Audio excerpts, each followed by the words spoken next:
అందరికి నమస్కారం అండి. So first I want to thank Raviteja గారు for giving a third opportunity to work with us sir.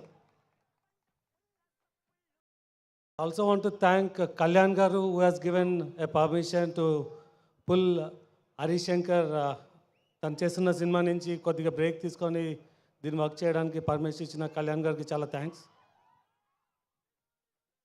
So ఈ cinema ఒక అంటే ఇప్పుడు దాకా మీరు చూసిన సాంగ్స్ ఈ ఎలిమెంట్స్ కాకుండా ఇంకా కొన్ని extra surprise elements full mass ఎంటర్టైనర్గా సక్సెస్ అవుతుందని కోరుతున్నాను. అందరూ August 14th ప్రీమియర్ షోస్ అందరూ చూస్తామని కోరుతున్నాను. Thank you. Thank you so much Vishwaprasad గారు. మరొకసారి మీకు శుభాకాంక్షల్ని తెలియచెప్తూ ఉన్నాము. అండ్ అలాగే నెక్స్ట్ మన director our dynamic director Harish Shankar గారి గురించి నచ్చినట్టు ఉంటారు, నమ్మిందే తీస్తారు, నచ్చకపోతే తాట తీస్తారు. So that is Harish Shankar గారు. ఫ్యాన్స్ అందరూ